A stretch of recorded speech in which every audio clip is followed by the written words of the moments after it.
नमस्कार दोस्तों। आजादी के बाद भारत की एक ऐसी क्रांति, एक ऐसा आंदोलन जिसने कि पूरे भारत को ही बदल डाला। उसने तो केंद्र की सत्ता ही हिला डाली, इंदिरा गांधी की सरकार ही उखाड़ फेंकी। बात कर रहा हूं 1974 की क्रांति की, जिसका नाम था संपूर्ण क्रांति। ये क्रांति लोकनायक जयप्रकाश नारायण की अगुवाई में किया गया था। लोकनायक जयप्रकाश नारायण ने 5 जून 1974 को एक ऐसी क्रांति, एक ऐसा आंदोलन रचा जो कि पटना के गांधी मैदान में किया गया, जिसने पूरे भारतवर्ष के लोगों का नजरिया और लोगों का विचार ही बदल डाला। इसीलिए तो जयप्रकाश नारायण को लोकनायक भी कहा जाता है और उन्हें अभी पिछले कुछ वर्षों में भारत रत्न की उपाधि से भी नवाजा गया है। बेसिकली संपूर्ण क्रांति एक विचार, एक नारा था। संपूर्ण क्रांति में कई सारी क्रांतियां शामिल थी, कई सारे आंदोलन शामिल थे। लोकनायक जयप्रकाश जी ने कहा था कि इसमें 7 क्रांतियां, 7 आंदोलन शामिल हैं। भ्रष्टाचार मिटाना, बेरोजगारी को दूर करना, शिक्षा में क्रांति लाना जैसी बड़ी बड़ी चीजें थी। यहाँ तक कि जाति पाति को भी दूर करना। बताया जाता है कि इस क्रांति में कई ऐसे जनेऊधारी लोग भी शामिल थे जिन्होंने कि अपना जनेऊ तक तोड़ डाला वहां पर, और ये शपथ लिया कि अब हम जाति पाति को खत्म कर देंगे।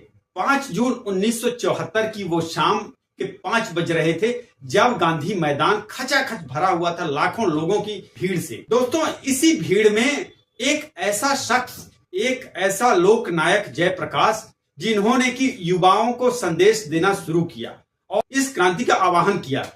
उन्होंने युवाओं को जागृत किया और उन्हें एक मंत्र दिया कि आज से आप लोग सभी 1 साल के लिए कॉलेज जाना बंद कर दो। उस दिन जेपी ने कहा था, यह क्रांति है मित्रों और संपूर्ण क्रांति है। विधानसभा का विघटन मात्र इसका उद्देश्य नहीं है, यह तो महज मील का पत्थर है। हमारी मंजिल तो बहुत दूर है और हमें अभी बहुत दूर तक जाना है। उन्होंने कहा कि यह संपूर्ण क्रांति बहुत आवश्यक है। इस व्यवस्था ने जो संकट पैदा किया है वह संपूर्ण क्रांति और बहुमुखी, टोटल एंड मल्टी डायमेंशनल है, इसलिए इसका समाधान संपूर्ण और बहुमुखी ही होगा। अभी तक जो ये चला आ रहा था आजादी के बाद का समय, इसमें कई सारे भ्रष्टाचार हुए हैं और बहुत सारी ऐसी चीजें हैं जो कि बदलाव लाने की जरूरत है। इन्हीं सब चीजों के लिए उन्होंने संपूर्ण क्रांति का आह्वान किया। पटना के गांधी मैदान में जब लोगों की भीड़ खचाखच भरी हुई थी तो जेपी वहां पर गरज रहे थे। जयप्रकाश नारायण का उद्घोष पूरी जनता सुन रही थी। जयप्रकाश नारायण कह रहे थे कि आप 1 साल के लिए स्कूल कॉलेज जाना छोड़ दो। अर्धसैनिक बलों से, सैनिक बलों से, यहाँ तक कि बीएसएफ और सीआरपीएफ फोर्सेस से वो कह रहे थे लोगों को कि आप गलत चीजों को मत सुनो और मत मानो। यहाँ तक कि उन्होंने किसी भी विधायक को विधानसभा के अंदर ना जाने दिया जाए। इस तरह की क्रांति की शुरुआत हो जाती है 5 जून 1974 को। युवा जो कि इस क्रांति से काफी प्रभावित होते हैं और बड़े बड़े नेता इस क्रांति में शामिल होते हैं। यहाँ तक कि आज के जमाने के जो बड़े नेता हैं, नीतीश कुमार, लालू यादव, मुलायम सिंह और रामविलास पासवान, ऐसे नेता उस क्रांति में अहम भूमिका निभाते हैं और लग जाते हैं इस क्रांति को सफल बनाने के लिए। जयप्रकाश नारायण की बात को सुनते हुए, उनकी बात को आगे बढ़ाते हुए वो इस क्रांति को सफल बनाते हैं और कहीं ना कहीं अब जाके उसका असर भी दिखना शुरू हुआ। पटना के ऐतिहासिक मैदान में मौजूद लाखों लोगों ने जात पात, धर्म, दहेज, ये सब चीजें छोड़ने का संकल्प लिया। उसी मैदान में बताया जाता कि हजारों हजार लोगों ने अपने जनेऊ तोड़कर नारा भी लगाया था, जात पात तोड़ दो, तिलक दहेज छोड़ दो, समाज के प्रवाह को नई दिशा में मोड़ दो। दोस्तों, संपूर्ण क्रांति की तपिश इतनी भयावह थी कि केंद्र की सरकार भी हिल गई और कांग्रेस सरकार को अपनी सत्ता से हाथ धोना पड़ गया। जयप्रकाश नारायण की हुंकार, जिस पर कि नौजवानों का जत्था सड़कों से निकल पड़ता था, और बिहार से उठी संपूर्ण क्रांति की चिंगारी पूरे देश में फैल गई।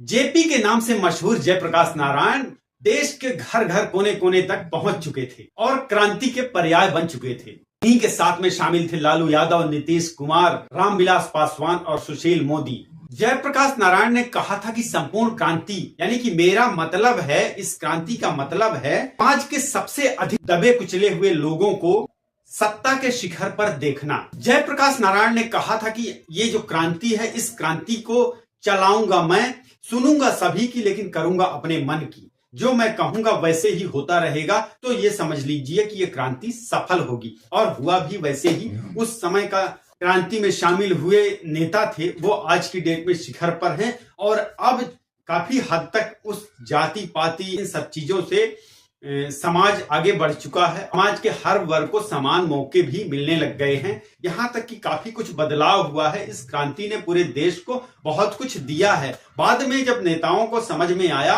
कि इस क्रांति का जो महत्व था, इस क्रांति का मतलब ही था कि देश के पिछड़े हुए कोने में बैठे हुए आदमी बराबरी पर लाना। तो दोस्तों, ऐसी थी लोकनायक जयप्रकाश नारायण की संपूर्ण क्रांति। ये जो संपूर्ण क्रांति है, ये चैप्टर आपको 12th क्लास के हिंदी में भी मिलेगा, जिसको खुद लोकनायक जयप्रकाश जी ने ही लिखा था। आज की डेट में इसको पढ़ाया जाता है।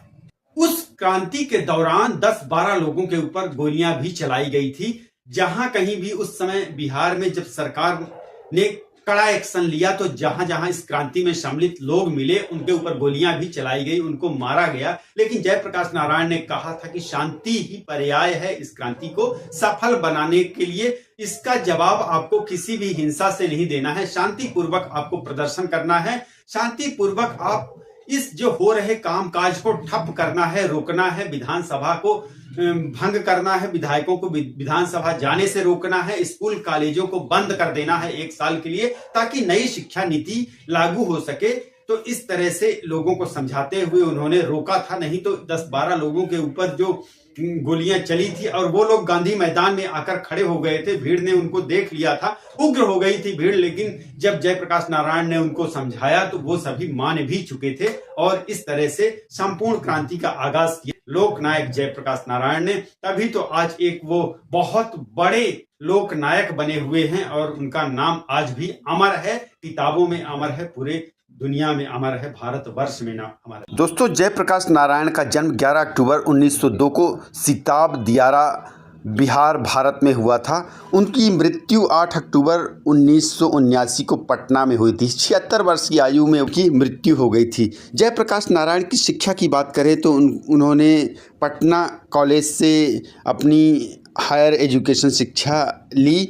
इसके बाद वो संयुक्त राज्य अमेरिका चले गए विश्वविद्यालय में, जहां उनकी शिक्षा पूरी हुई संयुक्त राज्य अमेरिका के विश्वविद्यालय कैलिफोर्निया में, और वहां पर वो मार्क्सवादी भी बन गए थे। 1929 में वो भारत लौटे थे और भारतीय राष्ट्रीय कांग्रेस पार्टी में शामिल हो गए थे। 1932 में भारत में ब्रिटिश शासन के खिलाफ सविनय अवज्ञा आंदोलन में भाग लेने के लिए उन्हें 1 साल की कैद की सजा भी सुनाई गई थी। रिहाई के बाद उन्होंने कांग्रेस सोशलिस्ट पार्टी के गठन में एक महत्वपूर्ण भूमिका निभाई थी। इस तरह से उनका जो शुरुआती दौर है ना, वो काफ़ी एक्टिव रहे। राजनीति से संतुष्ट होकर उन्होंने 1954 में घोषणा की कि अब से अपना जीवन विशेष रूप से समर्पित करेंगे विनोबा भावे द्वारा स्थापित भूदान यज्ञ आंदोलन में, जिसने कि भूमिहीनों के बीच भूमि वितरित करने की मांग की। वीडियो पसंद आया हो तो लाइक करें, शेयर करें अपने दोस्तों के साथ में, कमेंट बॉक्स पर अवश्य लिखें। बहुत बहुत धन्यवाद। नमस्कार।